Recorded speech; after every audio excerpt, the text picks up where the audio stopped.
NCERT का day 2 है।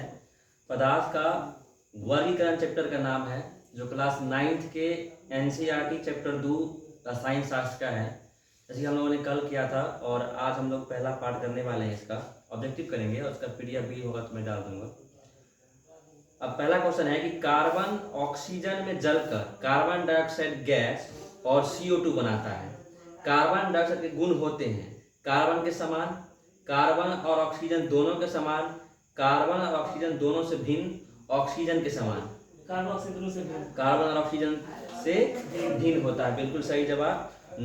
नौसादर और सोडियम क्लोराइड के मिश्रण को, क्वेश्चन ये है कि नौसादर और सोडियम क्लोराइड के मिश्रण को निम्नलिखित किस विधि द्वारा अलग अलग किया जा सकता है? रवाकरण ए, ऊर्ध्वपातन, अपकेंद्रीकरण, प्रभाजी आसवन। ऊर्ध्वपातन के द्वारा नौसादर और सोडियम क्लोराइड के मिश्रण को अलग किया जा सकता है।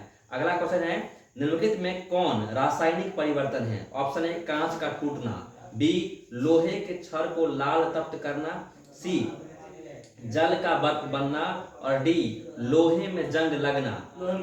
लोहे में जंग लगना रासायनिक परिवर्तन है। याद रखिए कि रासायनिक परिवर्तन का मतलब ये होता है कि एक पदार्थ किसी और पदार्थ में बदल जाए और फिर हम उस पदार्थ मतलब मूल पदार्थ में वापस नहीं ला सकते हैं, तो इस प्रक्रिया कहते हैं रासायनिक परिवर्तन। जैसे केला का छिलका अगर हम फेंकेंगे तो वो गल जाएगा, फिर हम तो छिलका से वापस उसको उस जगह पर नहीं ला सकते हैं। ये हो गया रासायनिक परिवर्तन, ठीक है। और भौतिक परिवर्तन का क्या मतलब होता है? जैसे कि जल से हम बर्फ बना लिया, फिर बर्फ से जल, यानी ऐसा परिवर्तन जिससे हम वापस मूल पदार्थ बना सकते हैं, वह कहलाता है क्या? भौतिक परिवर्तन, ठीक है। अगला क्वेश्चन है,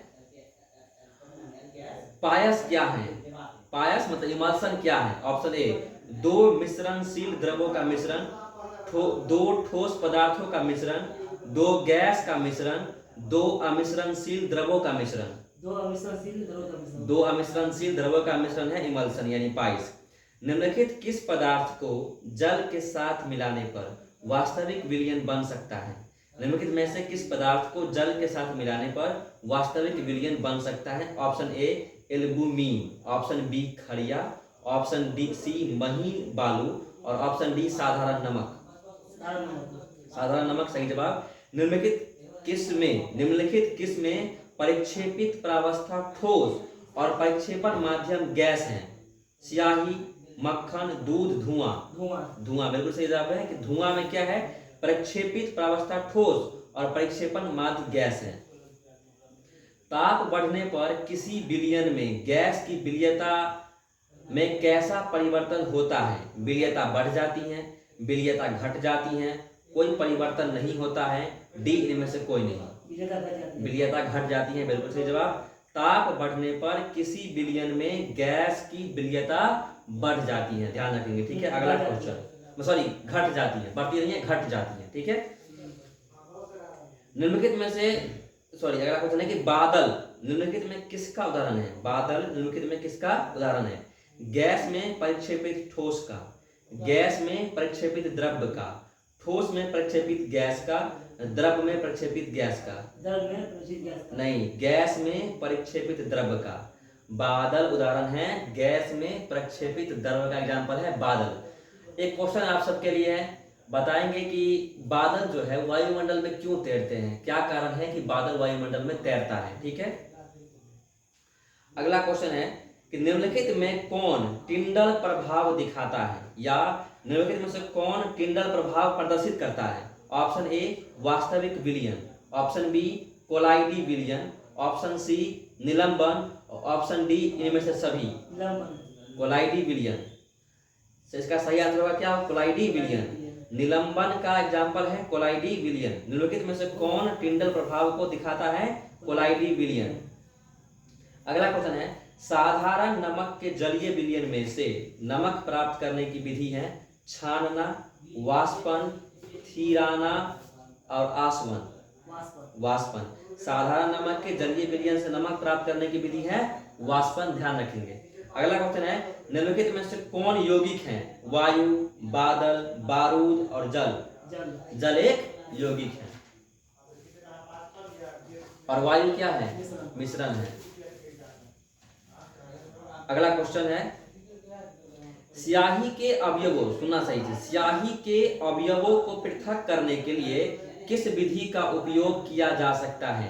क्रोमेटोग्राफी, प्रभाजी आसवन, वाष्पन, ऊर्ध्वपातन। स्याही के अवयवों को पृथक करने के लिए किस विधि का उपयोग किया जा सकता है? क्रोमेटोग्राफी विधि का उपयोग करते हैं स्याही को अवयवों से अलग करने के लिए। ठीक है, निम्नलिखित में से कौन धातु नहीं है? कौन धातु नहीं है? ऑप्शन ए पारा, option B iodine, option C cadmium, option D caesium. Iodine धातु नहीं है, बिल्कुल सही जवाब। उपधातु के गुण होते हैं, उपधातु के गुण होते हैं धातु के समान, धातु और अधातु के मध्यवर्ती, अधातु के समान, अडीन में से कोई नहीं। उपधातु के गुण होते हैं धातु के समान, धातु और अधातु के मध्यवर्ती, अधातु के सदृश और डी इनमें से कोई नहीं। धातु और अधातु के मध्यवर्ती सही जवाब। निम्नलिखित में से कौन रासायनिक परिवर्तन नहीं है? ठीक है, निम्नलिखित में से कौन रासायनिक परिवर्तन नहीं है? मोमबत्ती का जलना, बी प्रकाश संश्लेषण, सी कांच का टूटना, डी जल का वैद्युत अपघटन। नहीं, कांच का टूटना। बाकी तीनों रासायनिक परिवर्तन है। हम लोगों ने अभी बात किया है कि ऐसा परिवर्तन जिस परिवर्तन में हम मूल पदार्थ को वापस नहीं प्राप्त कर सकते हैं, दैट इज कॉल्ड रासायनिक परिवर्तन। जैसे अगर हम कागज को जलाएंगे तो फिर हम जले हुए चीज से कागज नहीं बना सकते हैं, इसको क्या करेंगे? रासायनिक परिवर्तन कहते हैं। ठीक है, तो पहला ऑप्शन में था कि मोमबत्ती का जलना। कॉमन सी बात है कि अगर मोम जल गया तो फिर से उसे मोम नहीं बना सकते। सेकंड है प्रकाश संश्लेषण की प्रक्रिया। तो प्रकाश संश्लेषण क्रिया एक बार हो जाए तो उसे बनता है O2। ठीक है, क्या बनता है? ऑक्सीजन बनता है, लेकिन फिर से उसको क्या CO2 प्रकाश नहीं बना सकते हैं। ठीक है, अगला था जल का वैद्युत अपघटन, इसको भी हम चेंज नहीं कर सकते हैं। ये तीनों के तीनों क्या है? रासायनिक परिवर्तन है। जबकि कांच का टूटना क्या है? भौतिक परिवर्तन। इसको हम फिर से गला पे जाके फिर से कांच बना सकते हैं। ठीक है, निम्नलिखित में कौन बारूद के अवयव है? बारूद के अवयव है गंधक, कोयला, सोडियम सल्फेट, ए में है। बी में है सोरा, गंधक और कोयला। सी में है लोहा, कार्बन और तूतिया। और डी में है बालू, गंधक और कोयला। सोरा, गंधक और कोयला बारूद का मिश्र धातु है, बिल्कुल सही बात। सोरा, गंधक और कोयला बारूद में होता है। ब्राउनी गति की उत्पत्ति का कारण है, ब्राउनी गति की उत्पत्ति का कारण है जल के ताप में परिवर्तन, परिक्षेपण माध्यम और प्रक्षेपित कणों का टक्कर, परिक्षेपित कणों के मध्य आकर्षण बल का ना होना, और डी इनमें से कोई नहीं। ब्राउनी गति की उत्पत्ति का कारण है क्या? परिक्षेपण माध्यम और प्रक्षेपित कणों का टक्कर। ठीक है, ध्यान रखेंगे। ब्राउनी गति का कारण क्या है? प्रक्षेपित माध्यम और प्रक्षेपित कणों का टक्कर।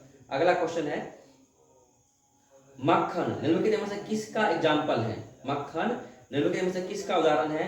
द्रव्य का द्रव में परिक्षेपण, ठोस का द्रव्य में परिक्षेपण, द्रव्य का गैस में परिक्षेपण और द्रव्य का ठोस में परिक्षेपण। द्रव्य में ठोस का परिक्षेपण का उदाहरण है मक्खन। निलंबन में निलंबित कणों का आकार होता है। सवाल सुनिएगा कि निलंबन में निलंबित कणों का आकार होता है 10⁻⁵ सेंटीमीटर से कम, 10⁻⁵ सेंटीमीटर से अधिक, 10⁻⁸ सेंटीमीटर और 10⁻⁶ सेंटीमीटर से अधिक। निलंबन में निलंबित कणों का आकार होता है 10⁻⁵ सेंटीमीटर से अधिक होता है, बिल्कुल सही जवाब। अगला क्वेश्चन है निम्नलिखित में से कौन कमरे के ताप पर द्रव अवस्था में होता है? Phosphorus, silicon, chlorine, bromine. Bromine यानी अधातु ब्रोमीन है जो कमरे के ताप पर द्रव अवस्था में होता है, जबकि धातु पारा है जो कमरे के ताप पर द्रव अवस्था में होता है। आप सब बताएंगे कि पारा यानी मरकरी का एटॉमिक नंबर कितना है और ब्रोमीन का एटॉमिक नंबर कितना है। ठीक है, अगला क्वेश्चन, सोने को तांबे के साथ मिश्रित करके मिश्र धातु में परिवर्तन कर दिया जाता है ताकि वह बन जाए मुलायम, कठोर बन जाए। बिल्कुल सही बात है, यानी सोना में हम लोग तांबा मिला तो कठोर बनाते हैं, तभी बनाते हैं हम लोग आभूषण उससे, वरना बनेंगे नहीं। ठीक है,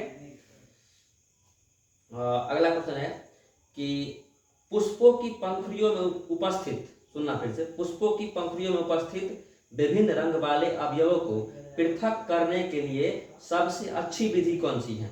प्रभाजी आसवन, वाष्पन, ऊर्ध्वपातन, क्रोमेटोग्राफी। क्रोमेटोग्राफी यानी पुष्पों की पंखुड़ियों में उपस्थित विभिन्न रंगों वाले अवयवों को पृथक करने के लिए सबसे अच्छी विधि कौन सी है?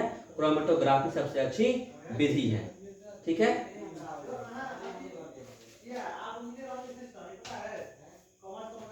निम्नलिखित में कौन रासायनिक परिवर्तन नहीं है? फिर से आ गया, कौन रासायनिक परिवर्तन नहीं है? ऑप्शन ए पौधे की वृद्धि, ऑप्शन बी जल का जमना, ऑप्शन बी सी भोजन का पाचन, ऑप्शन डी लोहे में जंग लगना।